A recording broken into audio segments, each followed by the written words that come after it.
తొండ ముదిరి ఊసర వెళ్లి అయినట్టు బిగ్ బాస్ హౌస్లో డిమాండ్ పవన్ ముదిరి చొంగ పవన్గా మారిపోయాడు. ఇది నేను అస్సలు ఊహించలేదు.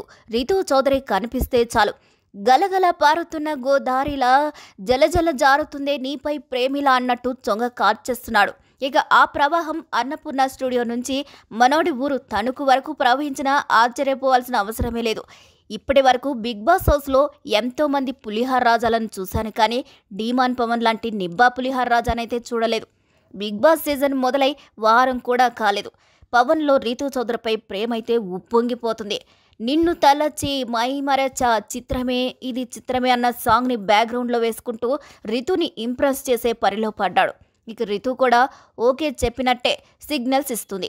నిజంగానే ప్రేమలో పడ్డారో, షో కోసం ఇద్దరూ కలిసే స్మార్ట్ గేమ్ ఆడుతున్నారో. ఫస్ట్ వీక్ ఎలిమినేషన్ రౌండ్ నుంచే మనోడులో రోమియో బయటకు వచ్చేశాడు. ఇక ఆట షురూ చేశాడు. ఇప్పటి వరకు బిగ్ బాస్ హౌస్లో చాలా పత్యాపారాలు చూశాను, కానీ ఇది మేలు రకం పత్యాపారం. ఇది ఎంతవరకు వెళ్తుందో చూడాలి. మరి దీనిపై మీ అభిప్రాయాలను కూడా కామెంట్ చేసేయండి. మరిన్ని అప్డేట్స్ కోసం మా ఛానల్ని లైక్ చేయండి, షేర్ చేయండి, సబ్స్క్రైబ్ చేయండి.